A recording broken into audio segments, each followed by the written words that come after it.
Maita Aulia Rahmah dari kelompok 1. Presentasi selanjutnya yaitu penilaian. Pengertian penilaian. Penilaian biasa disebut evaluation dalam bahasa Inggris memiliki kedudukan yang sangat penting bagi penunaian tugas keberhasilan melaksanakan pembelajaran. Penilaian ini pada hakikatnya tidak hanya dilakukan sesaat, namun harus dilakukan secara berkala dan berkesinambungan. Menurut BSNP 2007, penilaian merupakan serangkaian kegiatan untuk memperoleh, menganalisis, dan menafsirkan data tentang proses dan hasil belajar peserta didik yang dilakukan secara sistematis dan berkesinambungan, sehingga menjadi informasi yang bermakna dalam pengambilan keputusan. Jadi, penilaian ini merupakan kegiatan yang dilakukan oleh guru untuk memperoleh informasi yang akan dijadikan sebagai pengambil keputusan mengenai hasil belajar peserta didik. Peraturan Perundang-undangan Nomor 19 Tahun 2005 tentang Standar Nasional Pendidikan. Penilaian pendidikan pada jenjang pendidikan dasar dan menengah terdiri atas penilaian hasil belajar oleh pendidik, penilaian hasil belajar oleh satuan pendidikan, dan penilaian hasil belajar oleh pemerintah.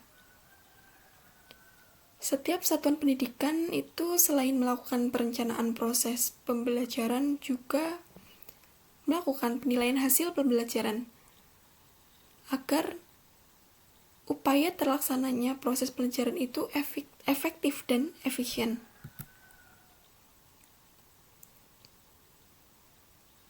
Dalam Peraturan Perundang-undangan Nomor 19 Tahun 2005 tentang Standar Nasional Pendidikan, Pasal 64 ayat 1 juga menjelaskan bahwa penilaian hasil belajar itu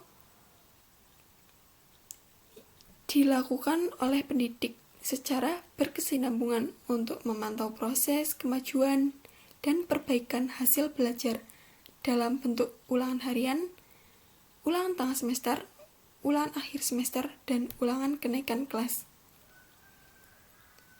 Pasal 2 menjelaskan bahwa penilaian hasil belajar oleh pendidik digunakan untuk menilai mencapai kompetensi peserta didik sebagai bahan penyusunan laporan kemajuan hasil belajar dan untuk memperbaiki proses pembelajaran. Fungsi dari penilaian itu menurut Cronbach yaitu penilaian membantu siswa merealisasikan dirinya untuk mengubah atau mengembangkan perilakunya. Jadi, di sini berlaku penilaian karakter. Penilaian itu membantu siswa mendapat kepuasan atas apa yang telah dikerjakannya. Penilaian membantu guru untuk menetapkan apakah metode mengajar yang digunakan telah memadai atau belum. Dan penilaian itu membantu guru membuat pertimbangan administrasi. Fungsi penilaian. Fungsi penilaian dapat dibedakan menjadi dua, yaitu fungsi penilaian hasil belajar dan fungsi penilaian program pengajaran. Fungsi penilaian hasil belajar itu dibedakan menjadi 5, yaitu fungsi formatif evaluasi, fungsi sumatif tes sumatif, fungsi diagnostik evaluasi, fungsi selektif evaluasi, dan fungsi motivasi. Fungsi penilaian dalam program pengajaran yaitu laporan untuk orang tua dan siswa, laporan untuk sekolah, dan laporan untuk masyarakat. Tujuan penilaian. tujuan penilaian sendiri yaitu untuk mengetahui apakah suatu program pendidikan, pengajaran, ataupun pelatihan yang dilakukan telah dikuasai oleh peserta itu atau belum. Kemudian, dalam pedoman penilaian Depdikbud pada tahun 1994 dikatakan bahwa tujuan penilaian itu untuk mengetahui kemajuan belajar siswa, untuk memperbaiki dan untuk meningkatkan kegiatan belajar siswa serta sekaligus memberi umpan balik bagi perbaikan pelaksanaan kegiatan pembelajaran. Penilaian secara sistematis dan berkelanjutan itu untuk menilai hasil belajar siswa di sekolah, untuk mempertanggungjawabkan penyelenggaraan pendidikan kepada masyarakat, dan untuk mengetahui mutu pendidikan di sekolah. Prinsip penilaian. Prinsip penilaian yaitu menyeluruh. Maksud kata menyeluruh di sini yaitu penguasaan kompetensi atau kemampuan dalam mata pelajaran sebaiknya dilakukan secara menyeluruh, baik menyangkut standar kompetensi, kemampuan dasar, serta keseluruhan indikator ketercapaian. Baik yang menyangkut kognitif, afektif, psikomotor, maupun evaluasi proses dan hasil belajar. Kemudian keberlanjutan. Artinya, penilaian dilakukan secara terus-menerus untuk mengetahui apakah tujuan pembelajaran telah tercapai atau belum. Kemudian keterpaduan. Maksud keterpaduan di sini yaitu tujuan, materi, dan metode serta penilaian itu merupakan 3 kesatuan terpadu yang tidak dapat dipisahkan dan saling berkaitan satu sama lain. Kemudian berorientasi pada indikator ketercapaian. Sistem penilaian dalam pembelajaran itu harus mengacu indikator ketercapaian yang sudah ditetapkan berdasarkan kemampuan dasar atau kemampuan minimal dan standar kompetensinya. Kemudian sesuai dengan pengalaman hasil belajar. Sistem penilaian itu dalam pembelajaran harus disesuaikan dengan pengalaman belajar. Kemudian keterlibatan peserta didik. Maksudnya di sini yaitu penilaian itu harus menjadi kebutuhan peserta didik untuk mengetahui seberapa baik hasil belajarnya. Kalau tidak ada penilaian, maka peserta didik tidak akan pernah tahu perkembangannya dalam belajar, dalam mengikuti pembelajaran selama ini. Kemudian pedagogis. Maksudnya di sini yaitu penilaian dilakukan sebagai alat untuk mengukur keberhasilan peserta didik. Bukan hanya mengukur keberhasilan, tetapi juga sebagai upaya perubahan sikap. Kemudian akuntabilitas. Akuntabilitas artinya itu adalah pertanggungjawaban. Pertanggungjawaban di sini misalnya seperti program pembelajaran di sekolah dipertanggungjawabkan kepada pihak yang terkait melalui penilaian. Pihak terkait itu misalnya orang tua, kepala sekolah, lembaga pendidikan, lembaga pencari tenaga kerja, dan masyarakat umum. Kemudian aspek yang dinilai.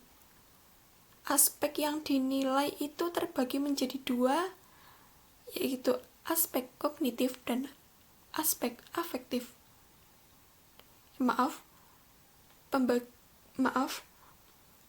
Aspek yang dinilai itu terbagi menjadi 3, aspek kognitif, aspek afektif, dan aspek psikomotor. Aspek kognitif menurut Bloom yaitu pengetahuan atau kemampuan mengingat, misalnya seperti rumus matematika. Kemudian pemahaman di sini maksudnya itu kemampuan memahami, misalnya seperti menyimpulkan sebuah paragraf. Kemudian aplikasi merupakan kemampuan penerapan, misalnya itu penerapan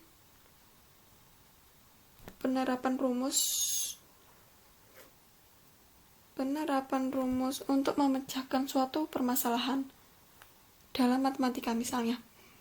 Kemudian analisis, kemampuan menganalisis suatu informasi, misalnya itu menganalisis artikel misalnya. Kemudian sintesis, yaitu kemampuan menggabungkan beberapa informasi menjadi suatu kesimpulan, misalnya memformulasikan hasil penelitian di laboratorium. Kemudian evaluasi berarti kemampuan mempertimbangkan mana yang baik dan mana yang buruk, serta memutuskan untuk mengambil tindakan tertentu. Kemudian aspek afektif yaitu menerima, menanggapi, menilai, mengorganisasi, dan membentuk watak. Kemudian aspek psikomotor, antara lain meniru, menyusun, melakukan dengan prosedur, melakukan dengan baik dan tepat, serta melakukan tindakan secara alami. Contoh penilaian yaitu misalnya pada setiap akhir semester siswa kelas 7, 8, dan 9 menerima nilai rapot. Nilai rapot dalam hal ini merupakan penilaian hasil belajar siswa selama 1 semester. Maaf, di sini maksudnya kelas 7, 8, dan 9. Nah, di sini setiap akhir